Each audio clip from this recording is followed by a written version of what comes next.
Bismillah. Assalamualaikum warahmatullahi wabarakatuh. Innal hamdalillah nahmaduhu wa nasta'inuhu wa nastaghfiruh wa na'udzu billahi min shururi anfusina wa sayyiati a'malina. May yahdihillahu fala mudilla lahu wa may yudlil fala hadiya lahu. Asyhadu an la ilaha illallah wahdahu la syarika lahu wa asyhadu anna Muhammadan abduhu wa rasuluhu alladzi la rasula wa la nabiyya ba'dah. Ya ayyuhalladzina amanu taqullaha haqqa tuqatih wa la tamutunna illa wa antum muslimun, amma ba'd. Bapak dan Ibu kaum muslimin dan kaum muslimat yang dirahmati oleh Allah Subhanahu wa taala. Pada malam hari ini kita lanjutkan pembahasan dari tafsir surah Ar-Ra'd. Dimulai dari ayat yang ke-14, Allah Subhanahu wa taala berfirman, A'udzu billahi minasyaitonir rajim. Lahu da'watul haqq. Walladzina yad'una min dunihi la yastajibuna lahum bisyai'in illa kabasiti kaffayhi ilal ma' liyabluwa fahu wa ma huwa bibalighi wa ma du'aul kafirina illa fi dhalal. Allah Subhanahu wa taala menjelaskan bahwasanya Dia, yaitu Allah Subhanahu wa taala, memiliki seruan yang benar, seruan yang hak.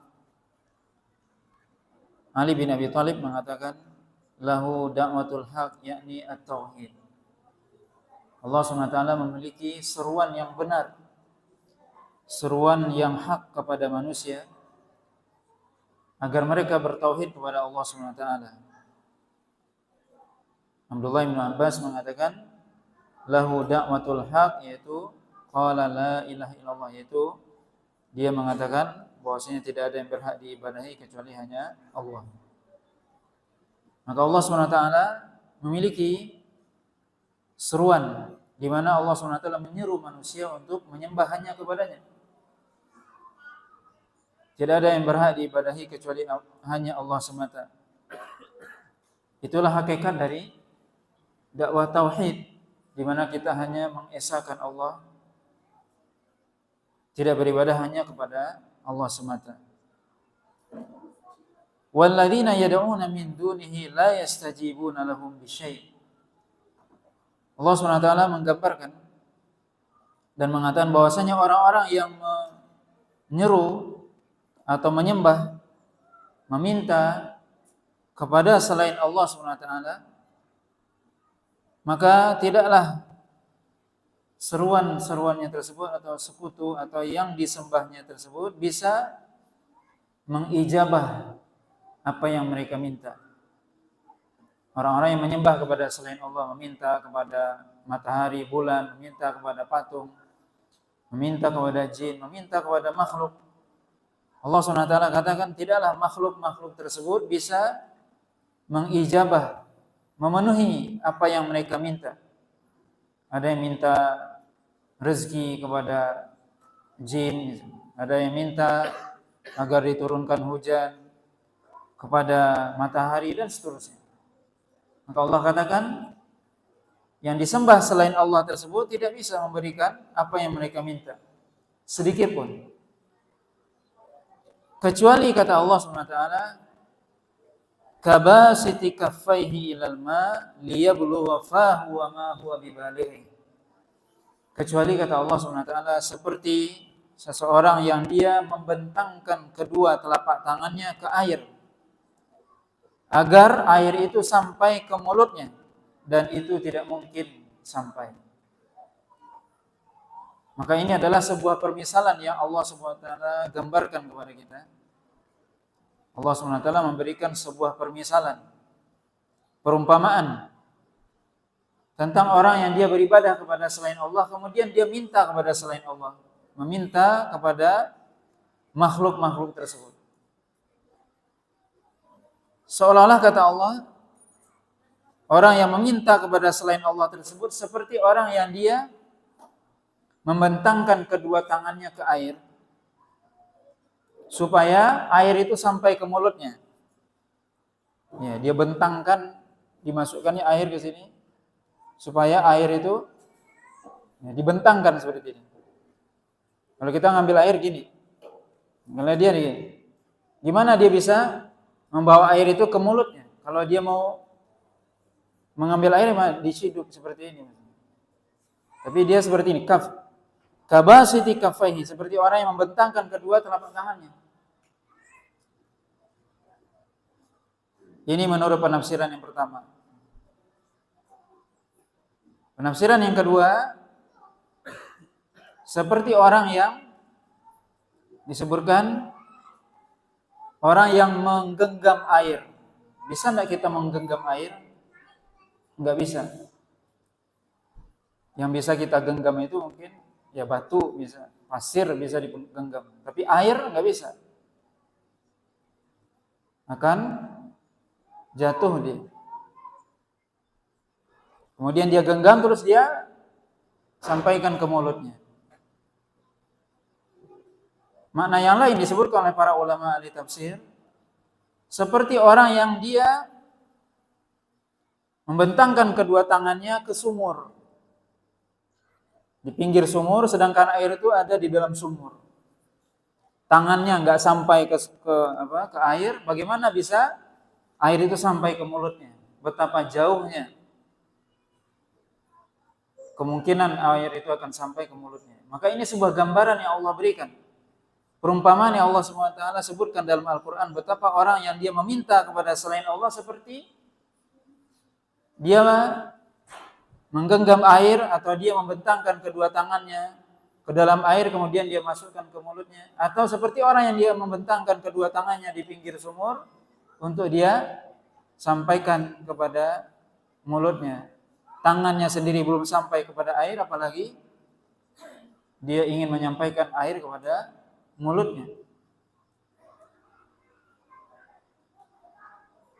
Apa yang Allah inginkan maksud dari perumpamaan tersebut? Maksud dari perumpamaan tersebut adalah mustahil. Ya, mustahil kita menggenggam air. Mustahil seorang bisa mengambil air dengan cara membentangkan tangannya. Terus dia sampaikan ke mulutnya. Artinya mustahil seseorang yang dia meminta kepada selain Allah kemudian yang dia minta itu mengijabah apa yang dia inginkan. Mustahil. Sebagaimana mustahilnya kita bisa menggenggam air, terus kita sampaikan ke mulut, begitu juga mustahil bagi orang yang dia meminta kepada selain Allah, meminta kepada jin, meminta kepada makhluk. Tidak mungkin makhluk tersebut bisa mengijabah, memenuhi apa yang dia minta, mustahil. Kenapa? Allah SWT yang Maha Kuasa, Allah SWT yang memberi rezeki, Allah SWT yang menurunkan hujan, Allah yang mengatur alam ini, bukan makhluk. Apapun nama makhluk itu, apa itu malaikat, jin, manusia, ataupun matahari, bintang dan seterusnya. Tidak mungkin makhluk tersebut bisa memenuhi apa yang dia minta. Allah SWT katakan, "Wa ma du'aul kafirina illa fi dhalal." Dan tidaklah doa atau permintaan orang-orang kafir tersebut, maka Allah SWT menghukumi mereka kafir. Yaitu orang-orang yang meminta kepada selain Allah kafir. Orang-orang yang dia meminta kepada selain Allah kepada makhluk, maka dia kafir. Allah katakan, "Wa ma du'aul kafirin," dan tidaklah permintaan orang-orang kafir tersebut illa fi dhalal, kecuali dalam kesia-siaan. Sia-sia yang dia lakukan. Ketika dia minta kepada makhluk, maka itu adalah sesuatu yang sia-sia. Tidak mungkin itu tercapai. Kemudian ayat selanjutnya Allah SWT mengatakan, "Walillahi yasjudu man fis samawati wal ard taw'an wa karha wa dhilaluhum bil ghuduwi wal asal." dan kepada Allah lah seluruh yang ada di langit dan di bumi sujud. Hanya kepada Allah lah seluruh apa yang ada di langit dan di bumi ini sujud. Ta'an wa karha. Ta'an artinya dengan penuh sukarela. Karhan artinya terpaksa. Wa dhilaluhum bil ghuduwi wal asal, dan juga bayang-bayang mereka setiap pagi dan petang.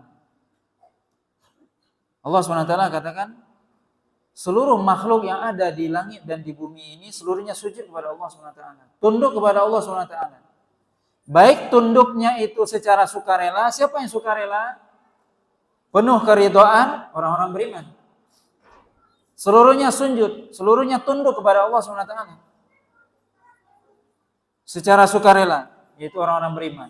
Atau secara terpaksa, orang-orang kafir mesti tunduk kepada Allah SWT.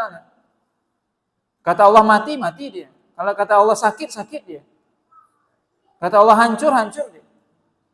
Tidak ada yang bisa melawan kehendak Allah SWT. Manusia, jin, malaikat, semuanya pasti tunduk kepada Allah SWT. Ta'an wa karha. Yang penuh sukacita manusia, yaitu orang-orang mukmin dan para malaikat. Karhan yaitu orang-orang kafir dan orang-orang iblis dan sebagainya, syaitan yang dia tidak patuh kepada Allah SWT. Tapi tentunya mau tak mau dia harus tunduk kepada Allah SWT. Allah SWT katakan bahwasanya segala sesuatu yang ada di langit dan di bumi pasti sujud dan tunduk kepada Allah SWT. Tanpa terkecuali. Segala sesuatu tunduk, sujud kepada Allah SWT. Menunjukkan bahwasanya Allah SWT Maha Kuasa atas segala sesuatu. Maka ketundukan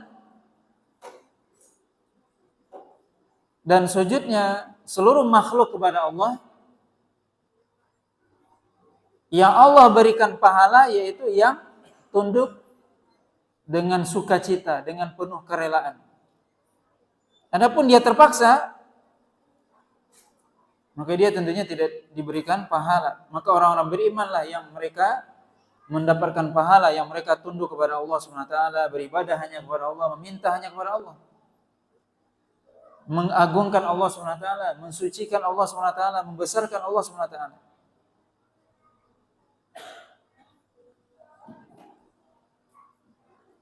Dalam ayat selanjutnya Allah SWT katakan, Qul man rabbus samawati wal ardi qulillah. Qul afattakhadtum min dunihi awliya la yamlikuna li anfusihim naf'an wala dharra. Qul hal yastawil a'ma wal basir am hal tastawi adh-dhulumat wan nur am ja'alu lillahi syuraka'a khalaqu ka khalqihi fatashabaha al-khalqu 'alaihim qulillahu khaliqu kulli syai' wa huwal wahidul qahhar. Katakanlah wahai Muhammad, siapa Rabb langit dan bumi? Siapa yang menciptakan langit dan bumi? Siapa yang mengatur langit dan bumi ini? Qulillah, katakan, yaitu Allah SWT.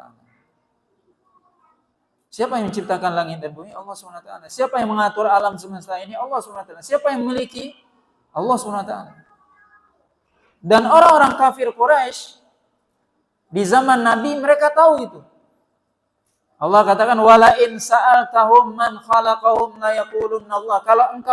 Kalau engkau bertanya kepada mereka, orang-orang kafir Quraisy, siapa yang menciptakan mereka? Pasti mereka mengatakan Allah. Tapi pengakuan mereka bahwasanya Allah yang menciptakan mereka, Allah yang beri mereka rezeki, Allah yang mengatur alam ini tidak membuat mereka masuk dalam Islam. Karena mereka tidak mau beribadah kepada Allah. Mereka tahu ya ini yang menciptakan alam ini Allah. Tapi beribadah mereka justru kepada berhala. Meminta kepada patung-patungnya. Tidak minta kepada Allah. Iblis tahu dia siapa yang menciptakan dia, Allah. Tapi ketika Allah perintahkan dia tidak mau tunduk. Maka ketundukan itu adalah bagian dari ibadah. Ketika Allah merintahkan kita, wajib kita tunduk. Lakukan, karena itu adalah ibadah. Kita bisa bayangkan bagaimana iblis diusir oleh Allah SWT dari surga. Karena tidak mau tunduk kepada satu perintah Allah. Untuk sujud kepada Nabi Adam. Bagaimana Allah SWT tidak akan menyiksa manusia yang dia tidak mau tunduk dan patuh kepada perintah-perintah Allah yang banyak. Iblis saja, kenapa dia diusir dari surga? Karena tidak mau tunduk dan patuh kepada satu perintah Allah. Apa perintah Allah kepada iblis? Sujud kepada Adam. Enggak mau dia. Diusir oleh Allah dari surga. Bagaimana kita manusia yang kita membangkang, tidak mau tunduk dan patuh kepada perintah Allah? Maka tentunya Allah SWT sangat murka. Allah SWT katakan, siapa yang ciptakan alam semesta ini? Siapa yang ciptakan langit dan bumi? Allah SWT. Allah yang memiliki. Maka mestinya kita wajib tunduk dan patuh kepada Allah. Karena Allah yang ciptakan. Allah yang ciptakan kita. Mestinya kita tunduk dan patuh kepada Allah. Kenapa kita membangkang kepada Allah SWT? Kita makhluk ciptaan Allah. Mestinya kita tunduk. Kalau kita tidak tunduk berarti kan kita istilahnya kurang ajar sama Allah. Tidak berterima kasih kepada Allah. Allah sudah ciptakan kita. Allah sudah sempurnakan penciptaan kita. Allah sudah beri kita rezeki. Dipenuhi seluruh kebutuhan kita, terus Allah perintahkan kita melakukan ibadah, kita nggak mau. Tentunya sangat pantas Allah murka kepada manusia.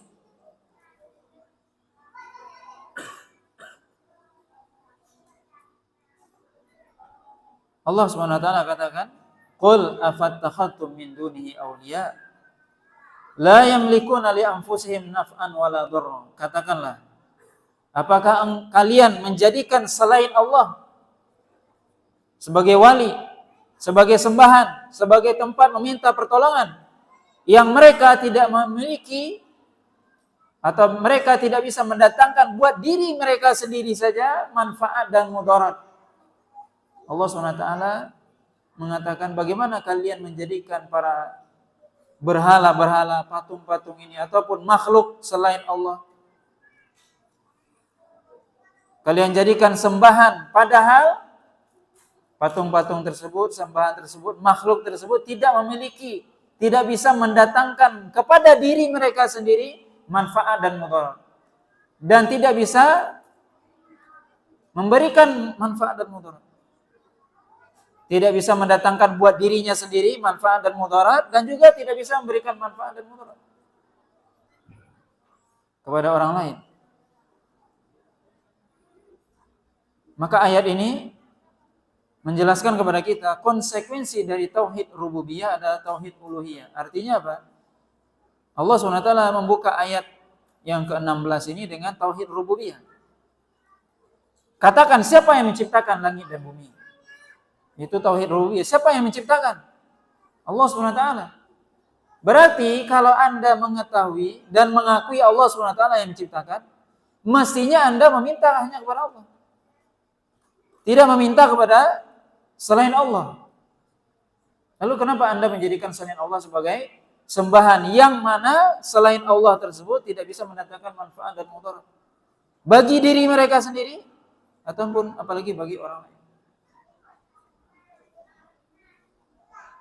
Bahkan patung-patung tersebut mereka sendiri yang menciptakan.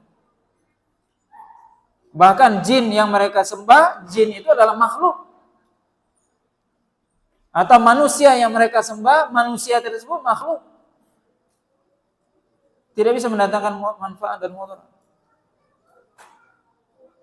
Atau segala macam yang mereka sembah selain Allah, itu semua adalah makhluk yang tidak bisa mendatangkan manfaat dan mudarat sedikit.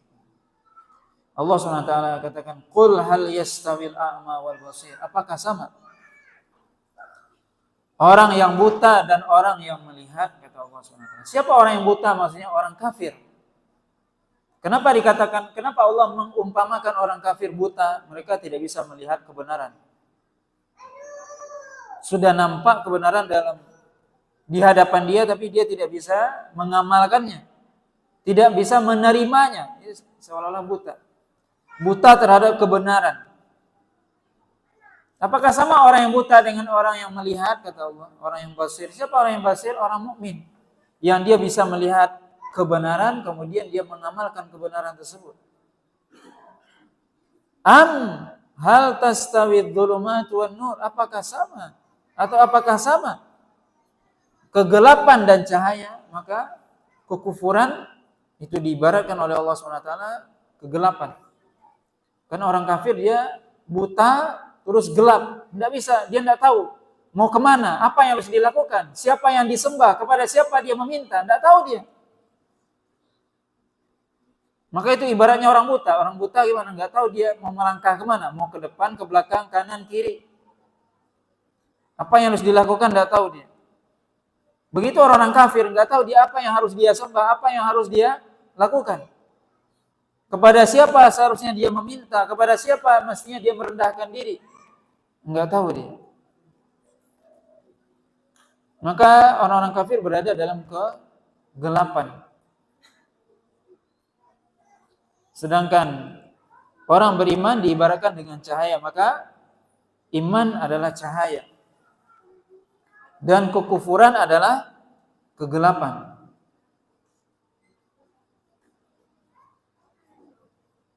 Allah SWT katakan, am ja'alu lillahi syuraka khalaqu ka khalqihi fatashabaha al-khalqu alaihim.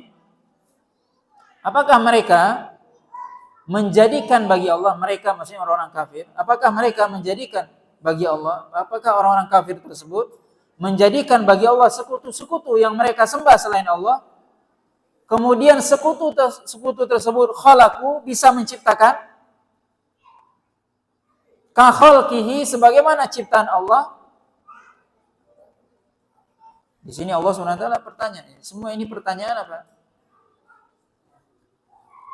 Namanya kata para ulama istifham ingkari, yaitu pertanyaan yang mengingkari. Apakah sama ya, dari awal tadi? Apakah sama orang yang buta dengan orang yang melihat? Apakah sama kegelapan dengan cahaya? Atau mereka orang-orang kafir ini menjadikan makhluk selain Allah itu sebagai sekutu, yang mereka menganggap bahwasanya makhluk tersebut bisa menciptakan sebagaimana Allah bisa menciptakan. Fatashabahal khalqu alaihim. Kemudian mereka menjadi samar bagi mereka mana ciptaan Allah, mana ciptaan sembahan-sembahan mereka tadi. Ini sebuah pertanyaan dari Allah SWT. Pertanyaan ya pengingkaran. Ya tentunya makhluk tidak bisa membuat apapun. Baik itu dia malaikat, jin, manusia dan sebagainya. Tapi Allah SWT ingin menyampaikan atau membantah orang-orang kafir yang mereka berhujjah dengan logika mereka. Kata Allah SWT, bagaimana? Apakah kalian menyangka bahwasanya sembahan kalian itu bisa menciptakan juga? Sama dengan ciptaan Allah? Sehingga kalian menjadi bingung, yang mana nih ciptaan Allah? Mana ciptaan sembahan aku? Apakah kalian sampai beranggapan seperti itu? Kata Allah SWT. Qulillahu khaliqu kulli syai'. Katakanlah bahwasanya Allah lah yang menciptakan segala sesuatu. Siapa yang bisa menciptakan? Allah SWT. Adapun makhluk tidak bisa menciptakan. Allah SWT katakan, la yakhluqu dzubaban. Bahwasanya mereka, para patung-patung tersebut, berhala-berhala tersebut tidak akan bisa. Tidak bisa, walaupun menciptakan seekor lalat saja nggak bisa, kata Allah. Bagaimana mereka bisa menciptakan makhluk yang lebih besar daripada itu? Katakanlah Allahu khaliqu kulli syai. Bahwasanya Allah SWT yang menciptakan segala sesuatu. Segala sesuatu yang ada di muka bumi ini, di dunia ini, siapa yang menciptakan? Allah SWT. Maka karena Allah yang menciptakan, berarti apa? Allah yang berhak untuk diibadahi. Allah yang berhak untuk kita sembah. Allah yang berhak untuk kita minta kepadanya. Allah yang berhak untuk kita berharap kepadanya. Allah yang berhak untuk kita takut kepadanya. Bukan kepada yang lain dari makhluk ini. Wa huwal wahidul qahar. Allah SWT maha wahid. Maha Esa, Maha Tunggal. Tunggal zatnya, zat Allah Esa. Tunggal dari sisi sifatnya, tidak ada yang sama dengan sifat Allah dari sifat makhluk. Dan perbuatan Allah. Esa dalam zatnya, Esa dalam sifat dan perbuatan Allah SWT. Tidak ada yang menyerupai Allah SWT. Baik dari sisi zat ataupun sifat. Al-Qahhar, Allah SWT Maha kuasa atas makhluknya, berkuasa atas makhluknya, di mana Allah SWT yang berkuasa dan yang bisa menguasai makhluk. Tidak ada yang menguasai Allah, tidak ada yang memerintah Allah. Yang memerintah Allah tidak ada satupun. Tidak ada yang bisa memerintah Allah. Yang memerintah kita adalah Allah SWT. Allah tidak diperintah, tapi Allah yang memerintahkan manusia. Allah yang menguasai makhluk ini. Allah yang menguasai alam ini. Al-Qahhar.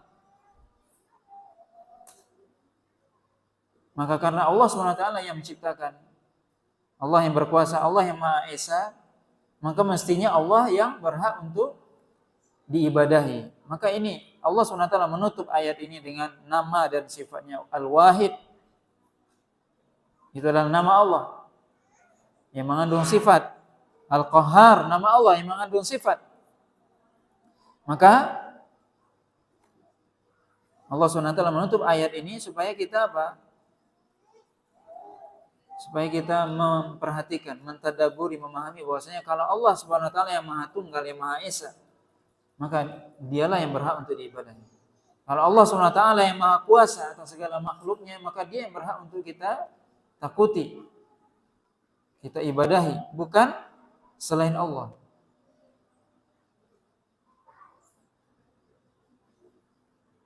Kemudian ayat selanjutnya,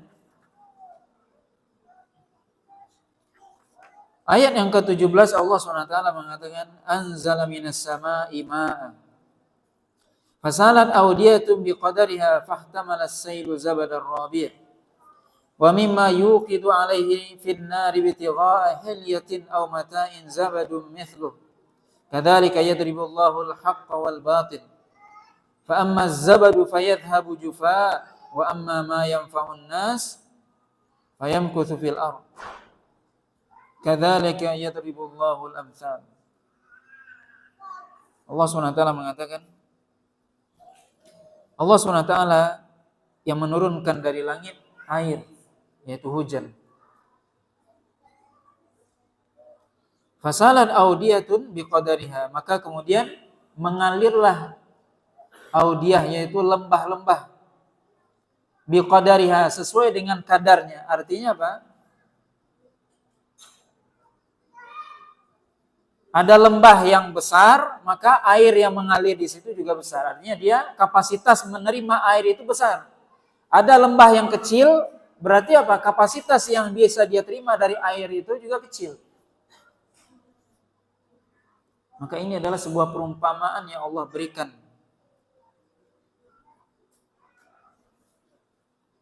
kepada kita, kepada manusia. Allah SWT berikan perumpamaan. Sebagaimana nanti akan disebutkan dalam hadis Nabi SAW.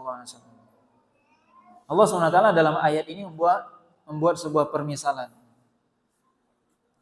Ketika tadi dalam ayat sebelumnya Allah mengatakan, menjelaskan tentang bagaimana orang-orang kafir menyembah kepada selain Allah. Sudah diberikan kepada mereka penjelasan Allah yang menciptakan, Allah yang mengatur. Tapi mereka juga tetap tidak mau beriman kepada Allah. Kemudian Allah katakan, Allah SWT telah menurunkan air, hujan. Ini permisalan. Maka air itu mengalir di muka bumi ini sesuai dengan apa? Kadar dari lembah itu atau sungai. Ada sungai yang lebar, maka air di situ juga banyak yang mengalir di situ. Ada yang kecil, yang dia cuma siring aja, got, ya kecil air yang mengalir di situ. Ada sungai yang lebar, ada lembah yang luas, berarti airnya juga banyak.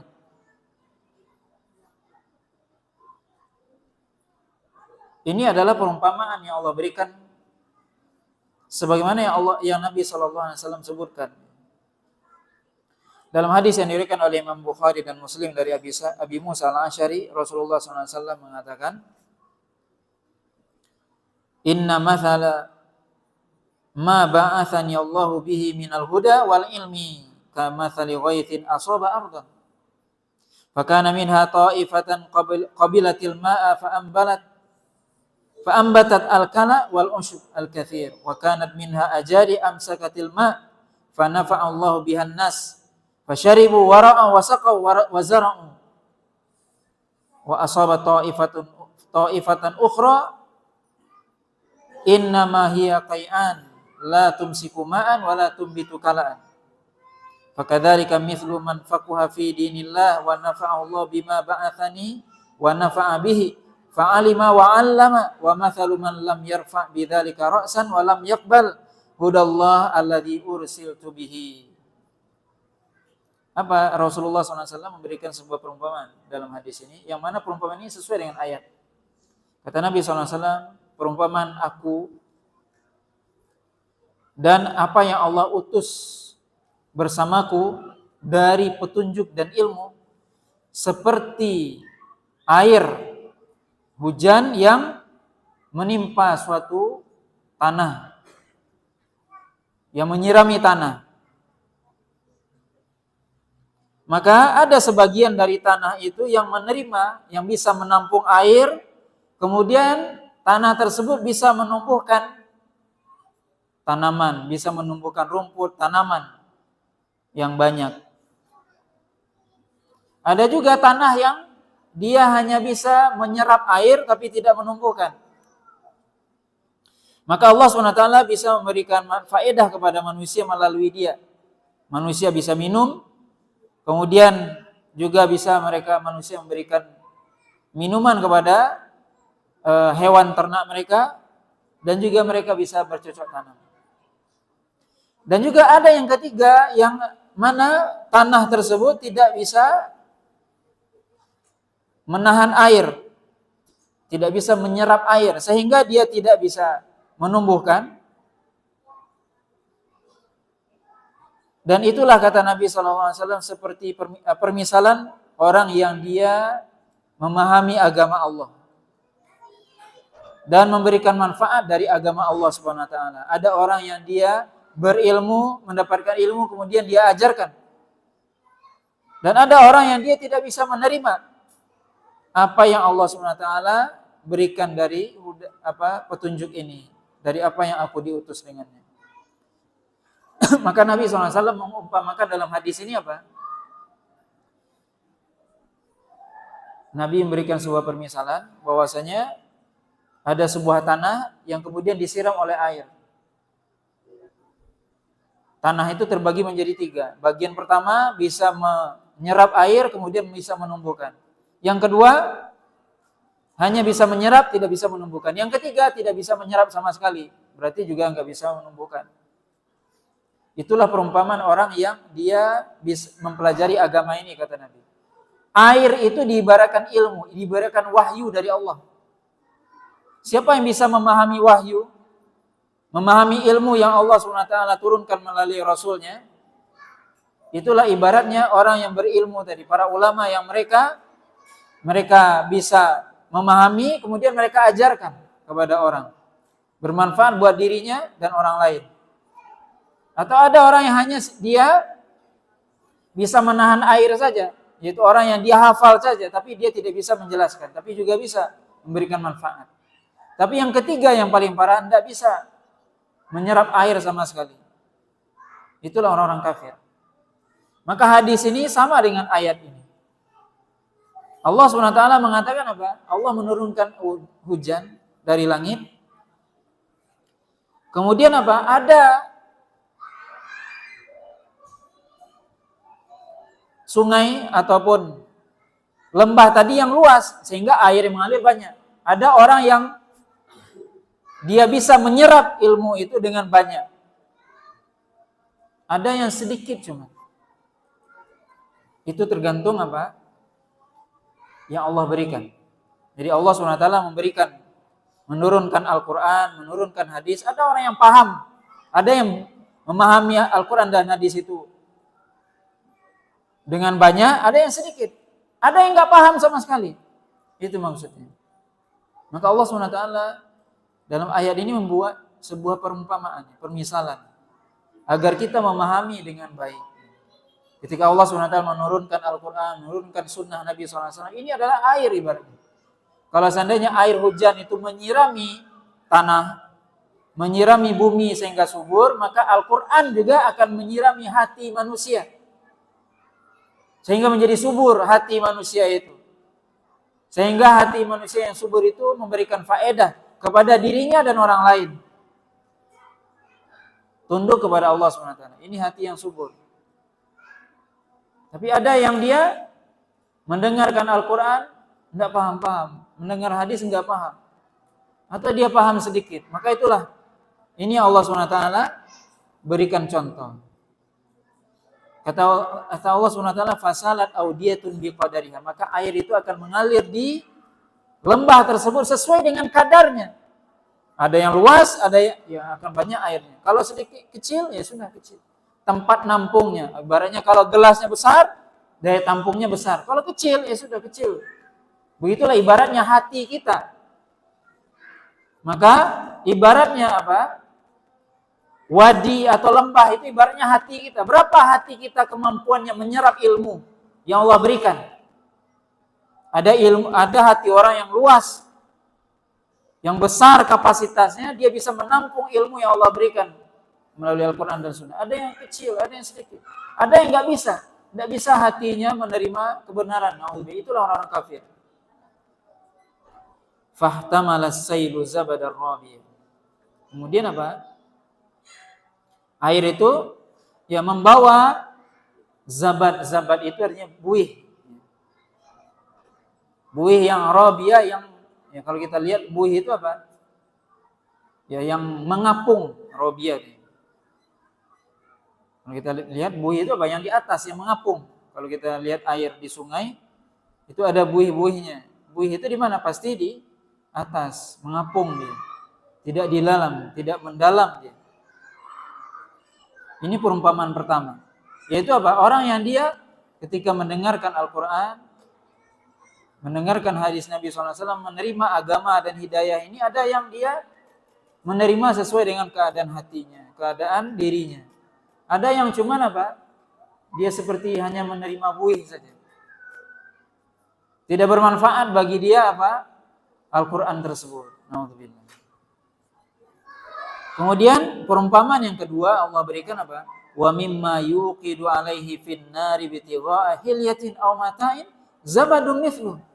Dan juga ada kata Allah SWT, orang yang dia menyalakan api bagi orang yang sedang yang memiliki logam, kemudian dia nyalakan api. Kemudian apa? Untuk mencari apa? Untuk mencari emas. Ketika dia ingin mencari dari logam ini mana emasnya, maka dia bakar. Maka emasnya akan keluar. Adapun yang tidak bermanfaat itu akan terbakar.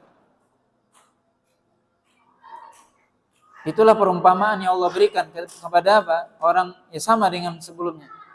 Ketika diberikan kepadanya Al-Quran dan Sunnah, maka orang yang dia memiliki hati yang benar, maka hati yang luas, maka dia bisa menemukan yang bermanfaat. Tapi kalau seandainya hatinya tidak bermanfaat, maka ikut terbakar, tidak menerima, dibuang.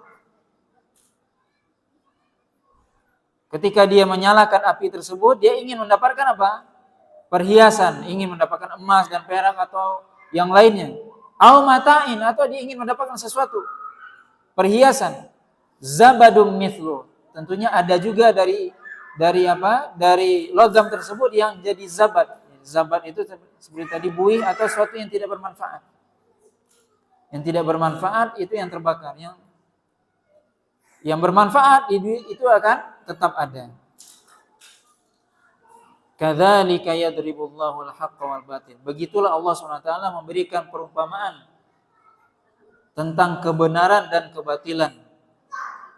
Yaitu apa? Kebenaran itu akan tetap ada. Walaupun dia dibakar maupun dia apain, dia tetap ada.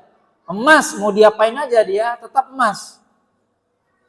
Kebenaran mau diapain saja, mau ditutupi, mau ditenggelamkan, dia akan tetap muncul. Itu kebenaran. Tidak akan bisa ditutupi. Adapun kebatilan dia akan terbuang. Seperti buih di lautan tadi, dia akan apa? Terhempaskan oleh arus. Itulah kebatilan. Tidak akan lama dia. Begitu juga zabat dalam logam tadi. Dia akan terbakar. Hilang dia. Maka itulah kebatilan. Yang akan tetap ada apa? Kebenaran. Walaupun kelihatan buihnya banyak. Walaupun tadi kelihatan logam, karatnya banyak dan sebagainya. Maka yang bermanfaat itulah yang akan tetap. Yang lain akan terbuang. Itu perumpamaan antara hak dan yang batil. Artinya apa? Kebenaran walaupun ditutupi, walaupun disembunyikan dan sebagainya tetap akan ada. Tetap akan muncul. Fa amma zabadu fayadhhabu jufa. Adapun buih kata Allah SWT, zabad buih, fayadhhabu jufa, maka akan pergi, hilang, jufaan secara bercerai-berai. Kebatilan itu akan hilang. Walaupun kita melihat kebatilan itu seolah-olah rapi, kokoh, teratur, tapi sebenarnya dia tidak memiliki akar yang kuat. Kata Allah SWT menggambarkan orang-orang munafik, tahsabuhum jami'an wa qulubuhum syatta. Engkau menyangka bahwasanya mereka itu bersatu padu, padahal hati-hati mereka berpecah belah, bercerai-berai. Itulah orang-orang yang berada di atas kebatilan. Orang-orang yang berada di atas kebatilan, maka ibarat mereka hanya sebentar akan hilang kebatilan. Kata Allah SWT, fa idza jaa haq wa dhahaqal batil. Ketika datang kebenaran, maka kebatilan akan hilang. Wa amma ma yanfa'un nas fayamkutu fil ardh. Adapun yang akan memberikan manfaat kepada manusia, itulah yang akan tetap ada di muka bumi ini. Ilmu yang bermanfaat, agama yang benar, agama yang diajarkan oleh Allah SWT kepada Rasulnya, yang diamalkan oleh para sahabat dan para ulama, itu yang akan ada sampai hari kiamat. Adapun yang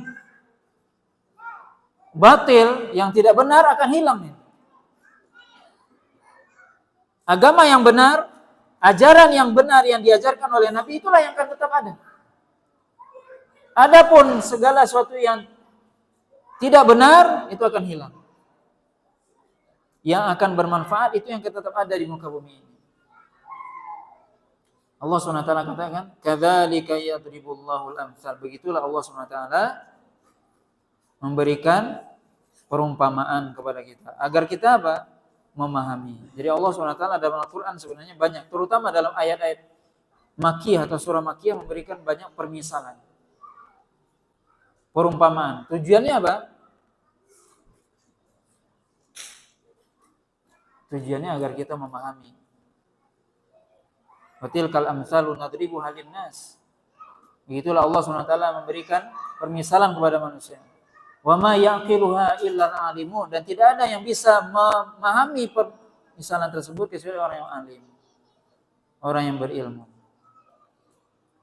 Nah, wallahu ta'ala alam. Bapak dan Ibu dirahmati Allah SWT, ini beberapa ayat yang bisa kita sampaikan pada malam hari ini, mudah-mudahan bermanfaat. Subhanakallahumma wa bihamdika, asyhadu an la ilaha illa anta, astaghfiruka wa atubu ilaik. Wa sallallahu ala nabiyyina Muhammadin wa ala alihi washabbihi wasallam. Wassalamualaikum warahmatullahi wabarakatuh.